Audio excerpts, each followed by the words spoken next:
आगे बढ़ते हुए बात करेंगे। इस बार केंद्र में हरियाणा का प्रभाव बढ़ा है। पिछली बार जहां केंद्र में सिर्फ 2 मंत्री थे, वहीं अब की बार केंद्र में 3 सांसदों ने मंत्री पद की शपथ ली है। प्रदेश से जिन सांसदों ने मंत्री के रूप में शपथ ग्रहण की है, उनमें पूर्व सीएम मनोहर लाल, राव इंद्रजीत सिंह, कृष्णपाल गुर्जर का नाम शामिल है। ये 3 वो बड़े नाम, वो बड़े चेहरे हैं जिन्हें मोदी कैबिनेट में जगह दी गई है। तो हरियाणा से 3 सांसद आपको बता दें कि मंत्री पद के लिए शपथ ग्रहण किए, और इसके साथ ही अब आज संभवतः विभागों का बंटवारा होगा, तो तस्वीरें साफ हो जाएंगी कि इन तीनों सांसदों को जिन्होंने मंत्री पद की शपथ ली है, किसके पास कौन सा विभाग आने वाला है।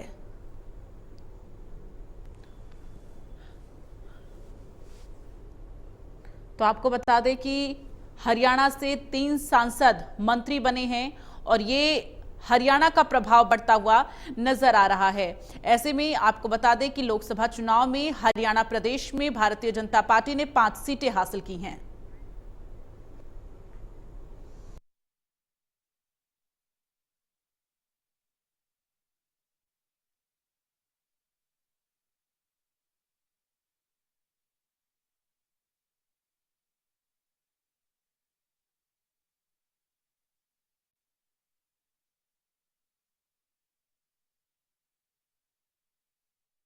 तो ये 3 तस्वीरें आपको दिखा रहे हैं। जिन 3 चेहरों को चुना गया है, जिन 3 नामों पर मुहर लगी, जिन्होंने मंत्री पद की शपथ ली है, सबसे पहले मनोहर लाल की तस्वीर देखिए।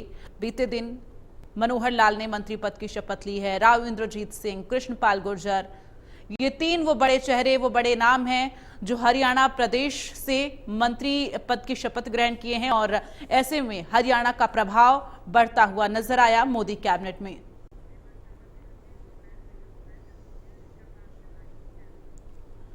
और ज्यादा जानकारी के लिए सीधे चलेंगे। दीपक शर्मा इस वक्त हमारे साथ, हरियाणा ब्यूरो चीफ लाइव जुड़ गए हैं। करनाल से हमारे साथ महेंद्र सिंह लाइव जुड़ रहे हैं।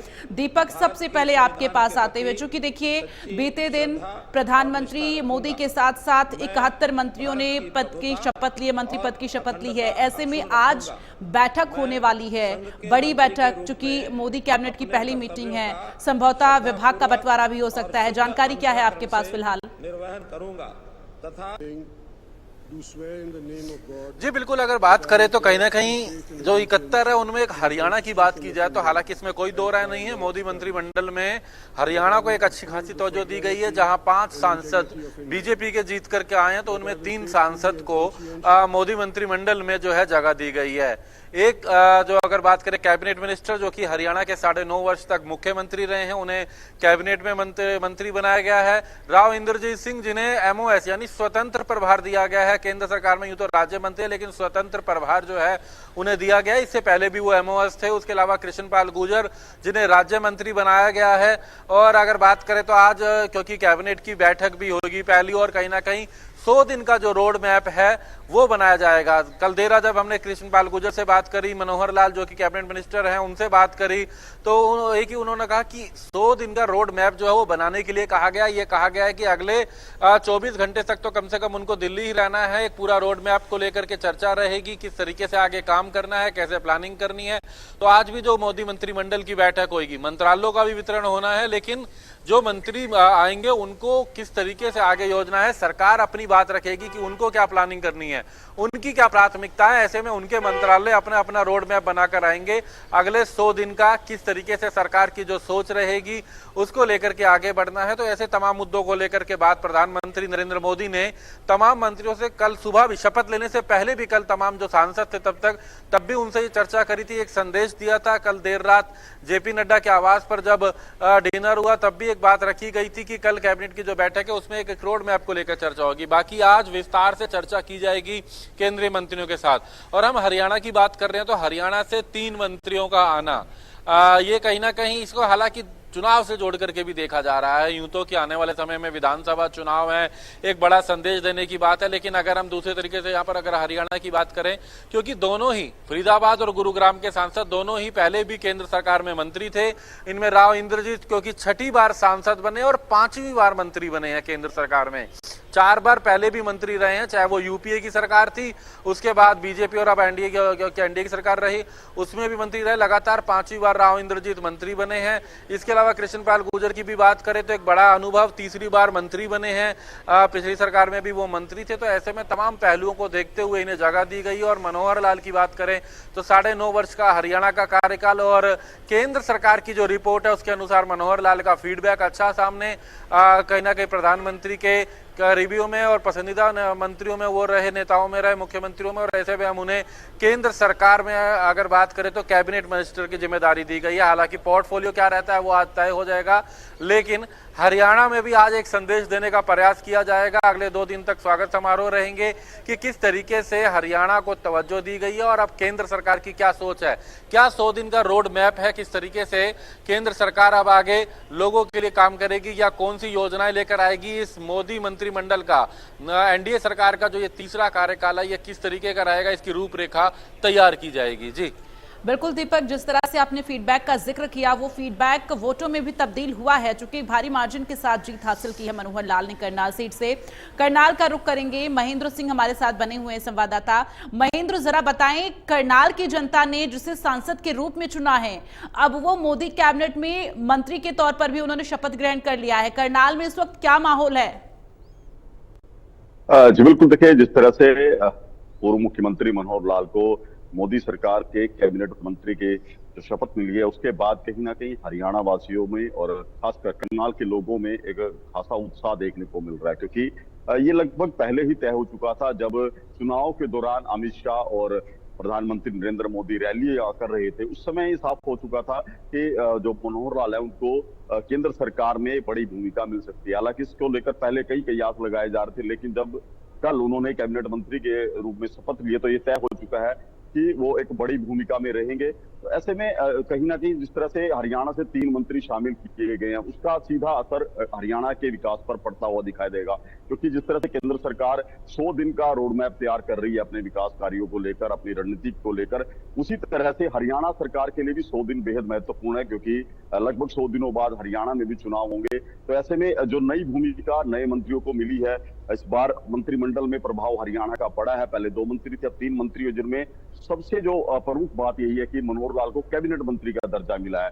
तो स्वाभाविक सी बात है, लोगों में खुशी है और साथ साथ एक उम्मीद भी है कि हरियाणा के अंदर जो है बड़े प्रोजेक्ट केंद्र के जरिए आ सकेंगे, क्योंकि पहले ऐसा नहीं हुआ था। लेकिन अब करनाल, खासकर उत्तरी हरियाणा की बात करें तो यहाँ बड़ी उम्मीद है लोगों को, क्योंकि वो पहले ही मुख्यमंत्री के रूप में सशक्त मनोहर लाल को नेता देख चुके हैं और अब जब उनको कैबिनेट मंत्री का दर्जा मिला है तो जाहिर सी बात है लोगों में उत्साह भी है और एक उमंग भी है कि उनके क्षेत्र में कहीं ना कहीं एक बड़ी जो राह है विकास की खुलने जा रही है। बिल्कुल, निश्चित तौर पर। और ऐसे में करनाल की जनता के साथ साथ प्रदेश की जनता की जो उम्मीदें हैं अब वो बढ़ती हुई और नजर आएंगी। ऐसे में दीपक, देखिए, मंत्रिपरिषद की जो बात थी लगातार, जिस तरह से कि मोदी कैबिनेट में कौन कौन मंत्री के रूप में शामिल होगा, तो 3 नाम जिसको लेकर इंडिया न्यूज हरियाणा लगातार जानकारी अपने दर्शकों तक पहुंचा रहा था, इस पर मुहर भी लग गई। 3 वो बड़े चेहरे मोदी कैबिनेट में शामिल हो चुके हैं, लेकिन अब सबकी नजरें हैं, सबके मन में सवाल यही है कि विभागों का जो बंटवारा होगा, कौन से बड़े विभाग, और अगर हम बात करें मनोहर लाल की तो कौन सी बड़ी जिम्मेदारी, कौन सा बड़ा विभाग उन्हें मिल सकता है? जी बिल्कुल, हम बात करें जो 3 नाम हरियाणा से गए हैं, तीनों के तीनों का एक अच्छा अनुभव है।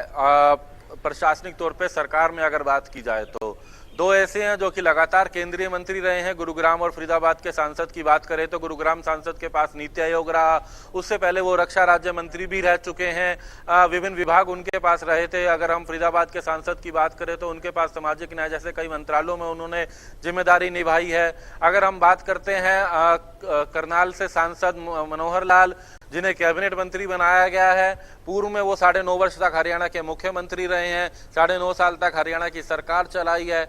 ऐसे में कहीं ना कहीं इसमें कोई दो राय नहीं है कि अहम जिम्मेदारियां रहने वाली हैं। संभवतः क्या राव इंद्रजीत सिंह जो नीति आयोग में एक अच्छी रिपोर्ट कार्ड उनकी रही है, खासकर अगर बात करें शहरी विकास मंत्रालय को लेकर, उन्होंने बात करी एनसीआर की डेवलपमेंट को लेकर के, उन्होंने कई मुद्दों को लेकर बात करी नीति। तो ऐसे में राव इंद्रजीत सिंह को वही भूमिका दोबारा दी जाती है, ये कहीं ना कहीं अभी इस तरीके के कयास है। लेकिन फिलहाल क्योंकि 100 दिन का रिपोर्ट कार्ड बनाना है, 100 दिन की एक पूरी रिपोर्ट बनानी है कि किस तरीके से काम किया जाएगा, अब सरकार काम करेगी और इसको लेकर के मंत्रालयों का वितरण होना है। अगर हम बात करें तो हालांकि आज जब बैठक होगी, क्योंकि ये प्रधानमंत्री का खुद का विशेष अधिकार होता है कि वो किस मंत्री से किस मंत्रालय में किस विभाग में किस तरीके का काम लेना चाहते हैं, तो उसको लेकर के बाकायदा जो बताया जा रहा है कि रिपोर्ट पूरी तैयार है। हालांकि आज उनसे चर्चा करके हालांकि प्राथमिकताएं जरूर जो बताया जा रहा है कि पूछी गई है कि आप किस मंत्रालय को ज्यादा बेहतर समझते हैं, ये जरूर प्राथमिकता पूछी गई है। लेकिन इस वक्त एनडीए की सरकार है, एनडीए की सरकार में कुछ और सहयोगी दल भी उनके साथ में है, उनके पास भी कैबिनेट मंत्री हैं, उनके पास भी राज्य मंत्री हैं, उनको भी साथ लेकर के चलना है। और सबसे बेहतर ये देखना है कि इस वक्त कौन बेहतर हो सकता है, जो रिपोर्ट किसकी बेहतर हो, जो 100 दिन का एक रिपोर्ट जो एक 100 दिन का एजेंडा लेकर के चल रहा है, कौन उसमें बेहतर काम कर सकता है। इनको तमाम बातों को देखते हुए जो है आज जब कैबिनेट की बैठक हुई तो उस दौरान मंत्रिमंडल को लेकर के भी चर्चा की जाएगी। लेकिन इसमें कोई दो राय नहीं है, कैबिनेट मिनिस्टर हैं मनोहर लाल, तो एक बड़ी जिम्मेदारी उनके पास जरूर रहेगी, क्योंकि अगर हम मनोहर लाल की बात करें तो वो IT एक्सपर्ट के तौर पर देखा जाता है। मनोहर लाल इससे पहले अगर बात करें, यूं तो 9.5 वर्ष से हरियाणा की सरकार में थे, लेकिन उससे पहले भी बात करें तो मनोहर लाल कई बड़ी कंपनियों में भी काम कर चुके हैं, कई GM तक की पोस्ट पे। एक अच्छा अनुभव उनको तमाम क्षेत्रों का रहा है। तो और इसके अलावा अगर हम राव इंद्रजीत और कृष्णपाल गुर्जर की बात करें, उनके पास तो मंत्रालय का है ये तजुर्बा। राव इंद्रजीत 5वीं बार केंद्रीय मंत्री बन रहे, तो मंत्रालयों को लेकर के कयास तो कही, लेकिन ये जरूर है कि जिस तरीके से अहम भागीदारी मंत्रिमंडल में हरियाणा की रही है, उसी तरीके से इस मंत्रिमंडल में विभागों में भी इन तीनों मंत्रियों की रह सकती है। जी बिल्कुल दीपक, जिस तरह से आपने उनके अनुभवों का जिक्र किया है, निश्चित तौर पर एक बड़ी जिम्मेदारी, चूंकि एक अनुभवी नेता हैं और ऐसे में उनको एक बड़ी जिम्मेदारी दी जा सकती है। फिलहाल तस्वीरें जब विभागों का बंटवारा होगा तो स्पष्ट होंगी। महेंद्र, आपके पास आते हुए, चूंकि देखिए करनाल की जनता ने जिसे सांसद के रूप में चुना, अब वो मोदी कैबिनेट में मंत्री हैं, हरियाणा प्रदेश के पूर्व मुख्यमंत्री रहे हैं, तो ऐसे में उनके स्वागत के लिए इस वक्त करनाल की जनता किस तरह से तैयार है? क्या कुछ माहौल करनाल में नजर आ रहा है अभी? जी बिल्कुल, देखिए जैसे ही कल मनोहर लाल जी का नाम जो मंत्रिमंडल के रूप में आया था कि उनको मंत्रिमंडल में शामिल किया जाएगा, उसके बाद से ही लगातार करनाल में जश्न और उत्साह मनाया जा रहा है। कई स्थानों पर लड्डू बांटकर खुशी जाहिर की। आज भी ऐसे कई कार्यक्रम रहने वाले हैं जहां जो मनोहर लाल को कैबिनेट मंत्री मिलने के बाद इस तरह के जश्न के कार्यक्रम बीजेपी की तरफ से, उनके समर्थकों की तरफ से रहने वाले हैं। मैं आपको एक बात तो बताना चाहूंगा, क्योंकि जिस तरह से हरियाणा में 9.5 साल मुख्यमंत्री रहे हैं मनोहर लाल, तो कई क्षेत्र ऐसे हैं जहां उन्होंने जो काम किया, जो योजनाएं की, उसकी प्रधानमंत्री ने स्वयं सराहना की थी। चाहे वो डिजिटलाइजेशन का हो, चाहे जिस तरह से पोर्टल जो फेसलेस काम उन्होंने किया विभागों का, उसको लेकर काफी सराहना प्रधानमंत्री जो है मनोहर लाल की कर चुके हैं। इसके अलावा जिस तरह से आयुष्मान कार्ड को लेकर हरियाणा एक कदम आगे चला था, जहां चिरंजीवी कार्ड जो जारी किए गए, तो स्वास्थ्य विभाग में के क्षेत्र में बड़ा काम जो है मनोहर लाल की सरकार में रहा है। वैसे में अब जब उनको कैबिनेट मंत्री के रूप में विभाग देने की बात है, तो जरूर इस बात पर केंद्र सरकार के और रख सकते हैं फोकस कि डिजिटलाइजेशन को लेकर हो या स्वास्थ्य के क्षेत्र को लेकर हो। वैसे में ये विभाग उनको मिल सकते हैं और लोगों की भी यही उम्मीद है, क्योंकि जिस तरह से उन्होंने विभागों का डिजिटलीकरण किया है, वो कहीं ना कहीं लोगों के लिए, आम जन के लिए सुगम हुआ है लोगों को काम करवाना।